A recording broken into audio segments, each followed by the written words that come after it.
Hey, everybody. Welcome to another episode of the Midwest Digital Marketing Conference live Facebook series, where I sit down with some of our awesome speakers to learn more about their expertise and what's going on in marketing today.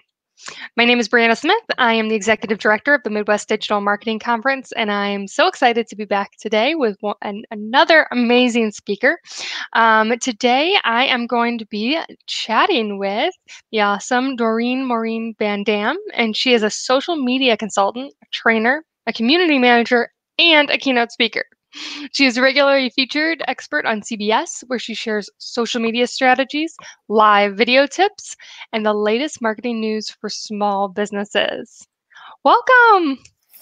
Thank you. I'm so glad to be here. Very exciting. Yay! So we're so excited to have you here today and to be chatting with you. Obviously, there's been lots of changes with the conference and the world in general in the last week. But as you guys who are watching may have heard, the conference has gone on virtually, so you're still going to get to learn all of this great marketing information to help your businesses, including your session. Doreen, can you tell us a little bit more about your specialty and what you do? Sure. I kind of call myself the organic specialist. I am a content manager who really enjoys organic content, not necessarily Facebook ads or, paid marketing, but really creating content that speaks to people and that connects people with the businesses. So I started out doing lots of blogging, then I went to video. I still do all of that. I do some visual content. And now, of course, I teach people how to do that. So as organic specialist, I've kind of now jumped also into the world of community management, where you do a little bit of everything, as well as managing people, but it's really fun. Awesome. Well, I love that. I mean, we got to build, we have our place for paid and we have our place for earned, but, we got to keep that organic community and content to drive everything else. Yeah, and one of the things that I like to tell people is one of the great relationships I have is with Facebook ad agencies, because Facebook ads just work better if there's good organic content on the Facebook pages.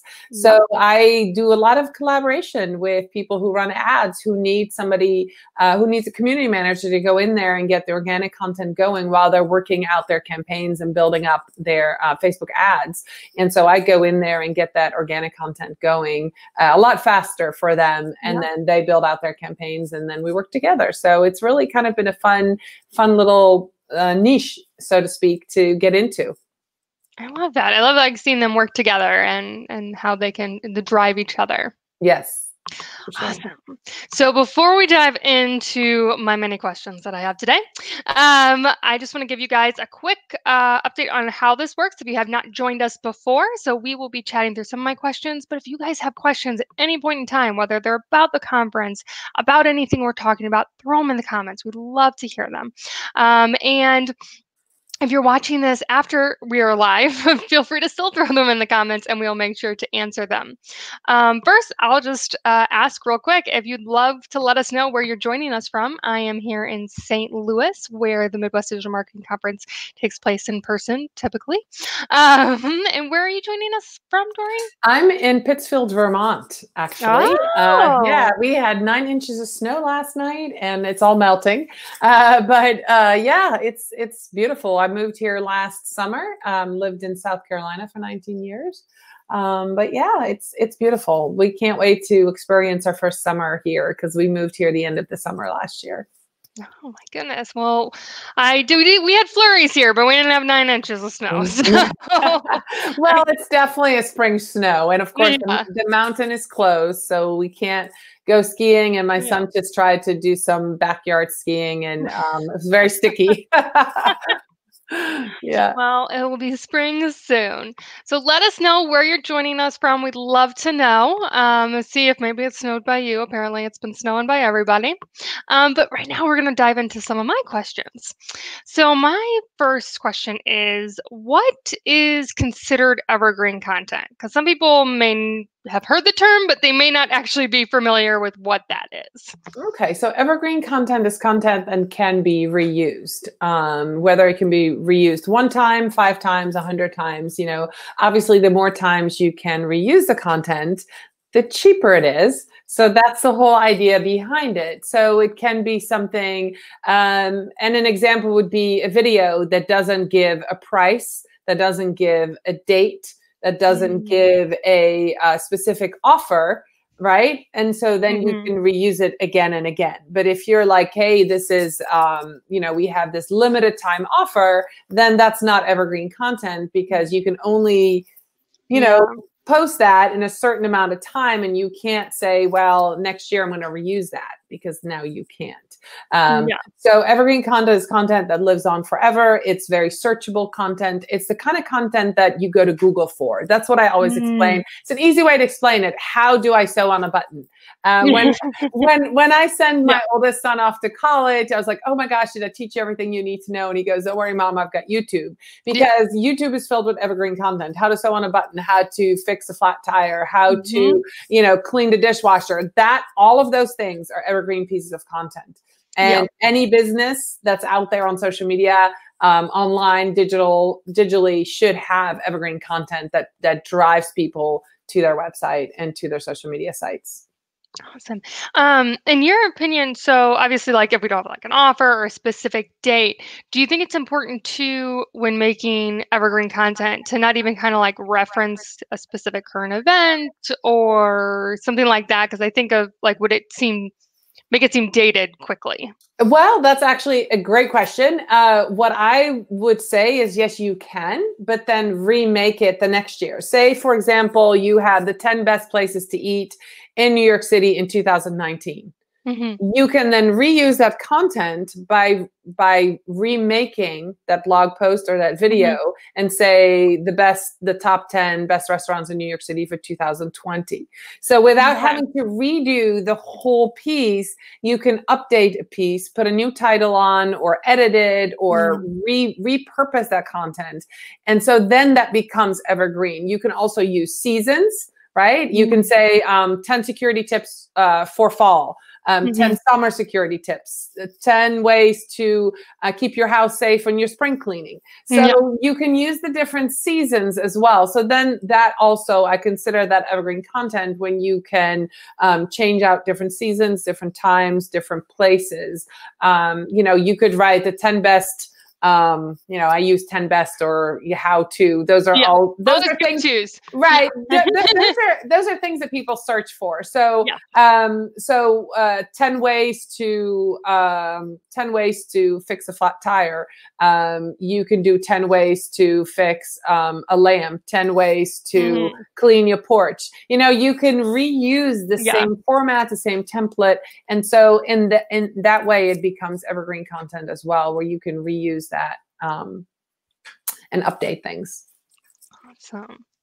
So why do you like producing evergreen content above other types of content? I like producing it because I know that it gives value to the people who are reading it. It's a kind of content that I consume most myself. Of course, I go and read the news. There's trending topics.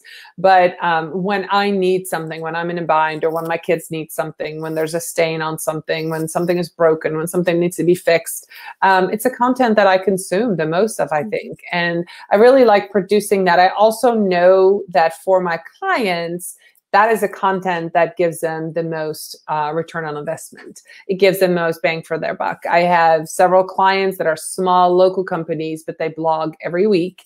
And I say I write for them. And so we use the keyword research. We write these articles, and Google really, really likes their websites, because every week there's new content. Most of it is evergreen. Of course, sometimes we use seasonal things and, years in there. But having done that consistently for 4 years, 5 years, 6 years, there's a lot of content on those websites, and it really helps them to be found. They get a lot of organic traffic. So that's why, I like producing it, because I see results. Yeah. And I like that when I teach social media or talking about social media, I always like to say, like, this content should be as relevant today as it is in a week. The majority of your content is not going to be this like jump on the bandwagon, the timely thing that, I mean, it has its moments, but if I post like a top 10 tips, it should be as relevant today as it is. Yeah, well, and you can tie the two together because Mhm. look at what's happening right now, right? With Yeah. COVID-19. I came back from a big conference about 3 weeks ago, Mhm. and this was a very much developing story in Europe, and it started to become a developing story in the US. So I came home, was completely inspired by this marketing conference, and I asked 30 of my marketing friends to help me write this article. And I wrote an article about the best remote working tips, right? Yeah, Because that's really relevant. it Now, is. I didn't use COVID-19 in the title. I did say something like uncertain times. Maybe I Mhm. used in a world gone, I think actually I might have used like a world gone mad or world gone Yeah, crazy, but that's a good definition. right. But I could update that title or I could Yeah. reuse some of that content where it was very relevant. I can still share it today. I could Mhm. still share it next week. And when other people are asking about remote work, those things still matter and I could still share that. So without Yeah, putting that in the title, that becomes an evergreen piece of content. and definitely, I mean, people are gonna be working remote more and more regardless of, being forced to. They might be looking for that, a year and a half from now when they take on a remote position. So, Yeah, for sure. yeah, For sure. yeah, Yeah. I like that, thinking about it always from that kind of perspective. So for someone who hasn't done evergreen content before that might be watching, how can they get started in creating evergreen content? Okay, the first thing it's basically for me, it's a 5-step process. So I start with brainstorming, right? So who do you serve? Who is your target audience? And what are their pain points? What problems do they have that you could solve?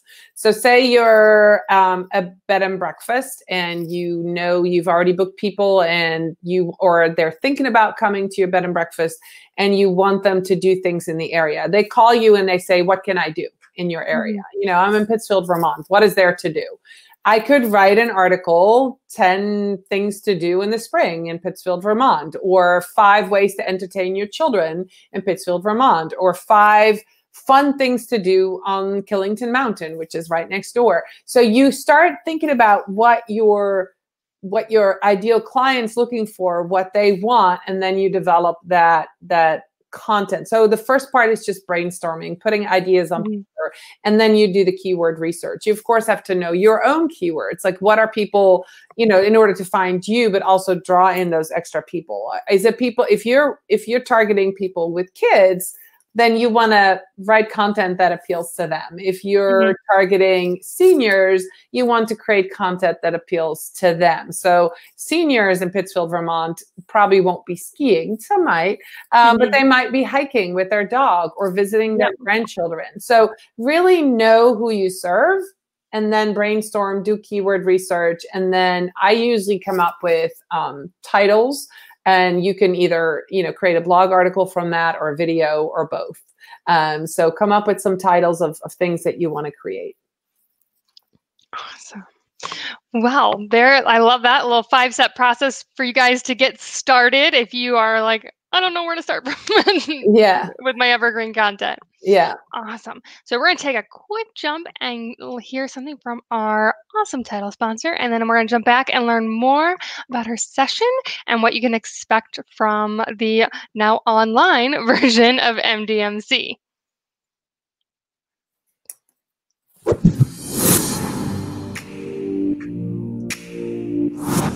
To me, is staying in control, to know which employees of mine answers in what amount of time, and also I can create reportings so that clients always are in the know and understand what is happening and what has happened over the past 30 days, the past month. I think the biggest value for me and my team is that I can use it with my team and we're all on the same page and know what's going on inside of the system as we use it.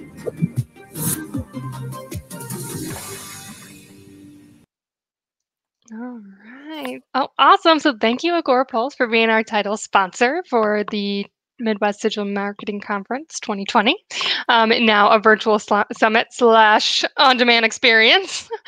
But as part of the on-demand experience, you guys will have access to Dorien's session, and it is called Postabilities: Evergreen Content Ideas to Reignite Your Social Media Conversations. Can you tell us a bit more about what people would learn in your on-demand session? Sure. So it's going to be the 5-step process. The first process being a brainstorming, right? There's 4 more steps to that when you create evergreen content. So the first part is brainstorming. Then we're going to talk about formatting, then how to differentiate those posts, how to organize them, and then how to plan them out. So really going to give you a 5-step process and how to create this evergreen content. And I want to mention that the posts and postabilities stand for 4 types of content that I'll share with you. The first one is promotional. That's the P for it. So it would be anything that promotes your product, your service, your location. The next one will be owned. It's about it's your own content, something that you've created. The next one would be shared content, because you can even have shared evergreen content that you share from other people that you want to put out there. And then the T, usually I tell people to test some content as well. When they go out and create their content calendar, create some new things, maybe a meme, or maybe a puzzle, maybe a poll. And those could be evergreen, but they're not always evergreen. But you've got to just have a couple of different buckets. So that's kind of what posts stands for. So I'll be I'll be talking a little bit more about that in my session. So if you struggle with ideas, with laying them all out, with my boss tells me that I need to blog, or I'm a business owner and I need to put content out and I don't know, I'm it. I can come up with titles, ideas often. I've been doing this for a long time. And as long as you can tell me who you want to reach, together we can come up with ideas. And so I'm going to just share the process I use on a daily basis on how to come up with these ideas and how to write these blogs and create videos. I love that. I love post. That's an easy way to remember it. Yeah. And I love the testing. I'm a big advocate for testing. I mean, I always get the question of, oh, my audience, what are the stats and what type of content is supposed to do best? And it's like every audience is different. There's always going to be the best time to post or best content to post. But yeah, you really got to test and understand what your particular audience is looking for. So I love that. Yes. And I just wanted to mention that that's one of the most frequently asked questions I get is, when should I post? And again, it goes back to knowing exactly who you serve. And I use this example. If you are serving, say, soccer moms or, moms with elementary school kids, you have to post, or you should post at 6 a.m. Try that if you've never tried that, or at 9 o'clock at night. Why? Because moms, and it includes me, the first thing they do is get up, usually before the kids are up, grab a cup of coffee, and they're on Facebook. And then at night, at 9 o'clock, their homework is done. The kids might be in bed reading. They usually have 2 screens. They lay in bed or sit in front of the TV and have their phone or the tablet out, and they're 2 screening it. So if you know the habits of the person you're trying to reach, then you really know when to post. So it really depends on what kind of content you create as well. Yes, definitely. Think about when are you on your phone? When are you, most people might be working during certain hours. Yeah, so I agree. Think about when they would be using their devices. It's not all about those reports about saying specific times. You got to find your audience's, behavior. Yep.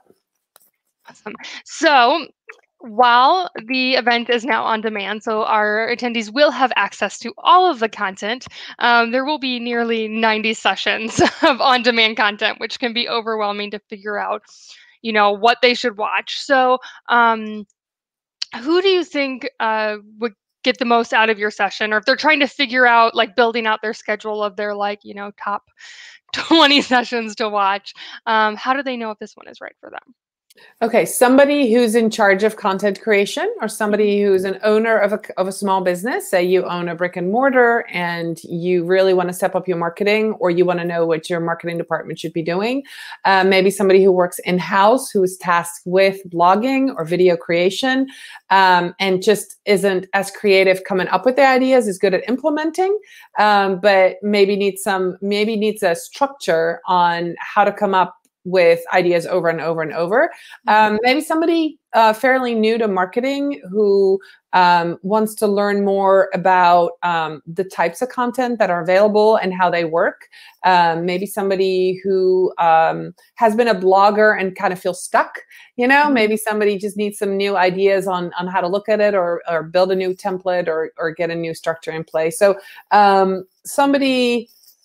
Let me see. Another like a social media manager who's in charge for an industry that they might not be familiar with, because I know that the structure that I've put in place, I've used for over 50 different industries, right? I've been a social media manager for a plumbing company and a security company, a tea room, a retail store. I mean, you name it, I've been a social media manager for that industry, hairdresser. So I've had to come up with a system that works for all of those. And that's the system I'll be teaching. So if you struggle because you have several clients, say if you're a social media manager of several clients in different industries, this definitely is a session for you to come to.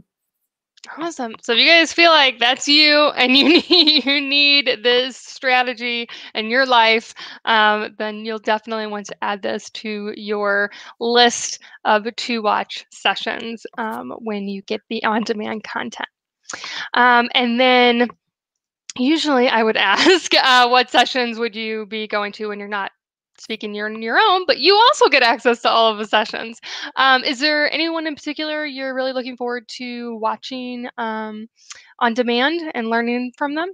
I was very much looking forward to hearing my friend Mike Alton speak. I've met him several times and I've never heard him speak, so I've seen him online, but I was looking forward to going to his session. A lot of my friends in the industry are there. The other one is Steph Nissen.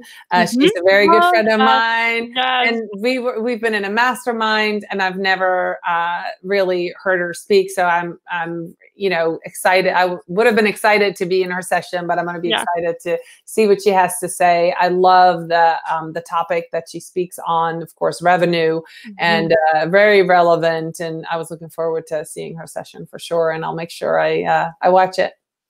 Awesome. Well, definitely two great speakers. We love Mike. He's always a huge advocate for us. And of course, his company, Agora Pulse, is our amazing supporter. And they've been fantastic help through this crazy time right now. And yes, Steph has been, love Steph. Always learn so much from her. So definitely more sessions you guys should check out on demand. All right, let's see. Don't have any questions right now, but I bet you guys will be posting them later, so we will check the comments. If you haven't gotten your ticket, you can get your ticket to access all of the on-demand content for $99. It'll be available for a year. It'll be probably around 90 plus sessions worth of content. So a lot of content. And you can also join us on May 20th and 21st for the virtual summit, which is free for everybody. Just want to share the knowledge, want to share this marketing love out there. And we'll have about 5 or 6 on each day, 5 or 6 speakers on each day. So it'll be fun, it'll be live, but that'll be that May 20th and 21st, and then the on-demand content will be released after that. So hopefully you guys can join us virtually and then hopefully again in person next year. But thank you so much, Dorien, for joining me today. It was so much fun talking to you about evergreen content. Thanks for having me. And I just wanted to say that by the end of May, we'll all be really good and really ready to learn some stuff. You know, now that we're in meetings and virtual meetings, we all know how it works. We all know, to be in a quiet place and how to consume content. So we'll be ready for some more learning by then, I think. Yes, we're gonna be like, please Please teach me something. Yeah. So awesome. So thank you again so much. And thank you guys for joining us today. And I will see you next Tuesday. Thanks. Bye, everybody.